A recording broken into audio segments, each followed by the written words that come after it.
ये शरीर में वो स्थान है जहां से जीवन भ्रूण में उतरता है।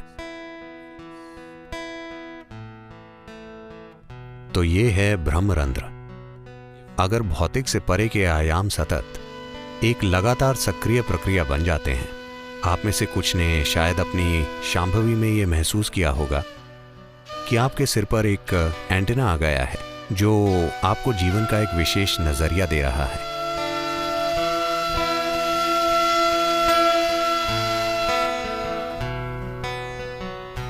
अगर आपके घर में एक नवजात शिशु है तो आप देखेंगे कि कपाल का एक विशेष हिस्सा पूरा नहीं बना है। क्या आपने ध्यान दिया है? तो बच्चे को कोमलता से संभालना होता है। वहां पर सिर्फ त्वचा होती है, कोई हड्डी नहीं होती। तो यौगिक शब्दावली में इस भाग को ब्रह्मरंध्र कहते हैं। रंध्र का मतलब होता है एक मार्ग, जैसे छोटा छेद या सुरंग का मार्ग। तो इसे ब्रह्मरंध्र कहते हैं। तो ये शरीर में वो स्थान है जहां से जीवन भ्रूण में उतरता है। क्योंकि जीवन भ्रूण में आ गया है और जीवन अपने विकल्पों को खुला रखता है, यानी क्या ये शरीर उसे कायम रखने में सक्षम है या नहीं, तो जीवन विकल्प खुले रखता है। जीवन प्रक्रिया में इतनी जागरूकता होती है तो ये आखिरी मिनट तक उस चौर दरवाजे को खुला रखता है। वो इसे खुला रखना चाहता है। अगर वो अपने अस्तित्व के लिए उस शरीर को उपयोगी नहीं पाता तो वो शरीर को छोड़ देगा। और ये शरीर के किसी दूसरे मार्ग से नहीं जाना चाहता। ये वहीं से जाना चाहता है जहां से आया था। एक अच्छा मेहमान हमेशा सामने के दरवाजे से अंदर आता है और सामने के दरवाजे से बाहर जाता है। अगर वो सामने के दरवाजे से आता है और पीछे के दरवाजे से बाहर जाता है तो मतलब उसने आपका घर साफ कर दिया है। So he wants to go out to the same door, so he keeps it open till the last minute. He wants to keep his choices. तो वो उसी दरवाजे से बाहर जाना चाहता है तो वो उसे खुला रखता है। आखिरी मिनट तक वो अपना विकल्प बरकरार रखना चाहता है। ऐसे कई मामले हैं। अगर यहाँ डॉक्टर या प्रस्तुति विशेषज्ञ हैं तो आपको पता होगा कि ऐसे तमाम मामले होते हैं जहां सभी चिकित्सा मापदंडों के अनुसार भ्रूण स्वस्थ था, सब कुछ ठीक था, पर किसी कारण से एक मृत शिशु पैदा हुआ। बस इसलिए क्योंकि अंदर मौजूद जीवन अभी भी चुन रहा था। अगर उसे लगता है कि ये शरीर गलत तरह का बन रहा है। जीवन की अपनी कर्म संरचना है और भ्रूण में माता पिता का कर्म है। तो हालांकि वो अपने चुनाव से ही आया है, बात बस ये है 90% या उससे ज्यादा मौकों पर यह सही होता है। पर जीवन इस बात के प्रति सचेतन है कि ये कभी कभी गलत चुनाव कर सकता है।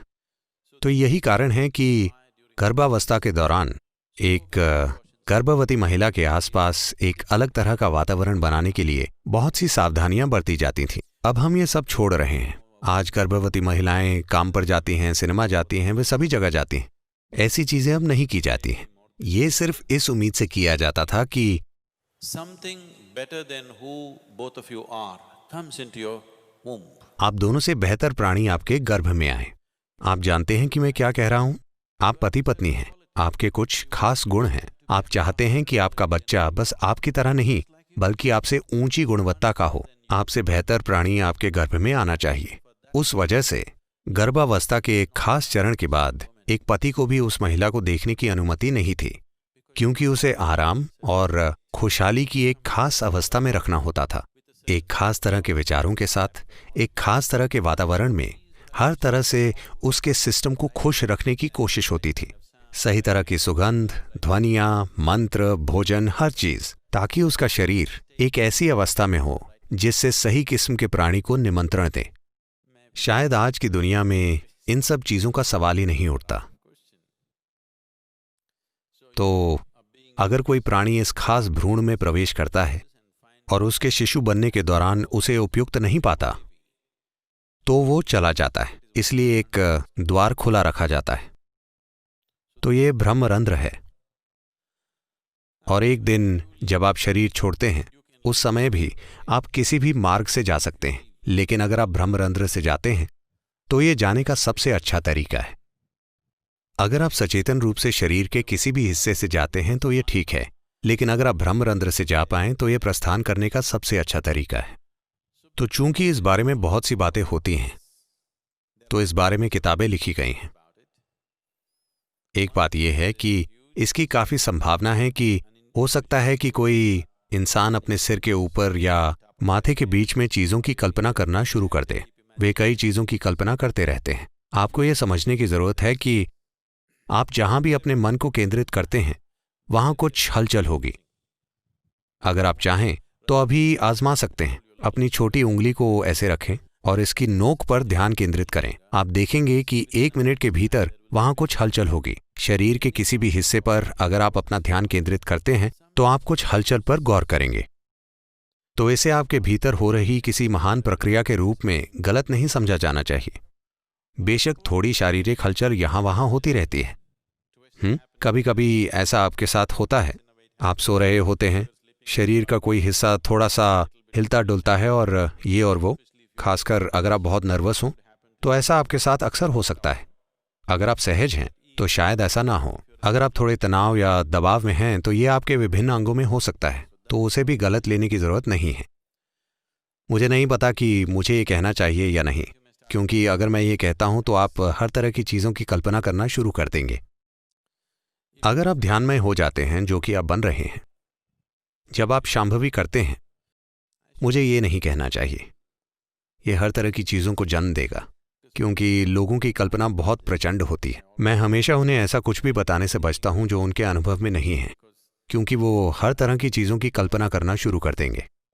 वैसे भी अगर आप खुद के साथ ऐसा मत कीजिए, ये जरूरी नहीं है। अगर मैं अपना हाथ अपने ब्रह्मरंध्र के ऊपर रखता हूं, यहां तक कि 4 फीट ऊपर तक भी अगर आप इसे रखते हैं, तो आप अपने हाथ में एक स्पष्ट भाव महसूस करेंगे जो हमेशा एक 8 के आकार में होगा। अगर आप अपनी ऊर्जाओं को एक खास तरीके से रखते हैं तो ऐसा हमेशा होगा। ऐसा हर इंसान के साथ हो सकता है, लेकिन यह भीतर होता है, यह शरीर से आगे नहीं बढ़ता, क्योंकि सिस्टम में मौजूद 114 चक्रों में से अंतिम 2 चक्र शरीर के बाहर हैं।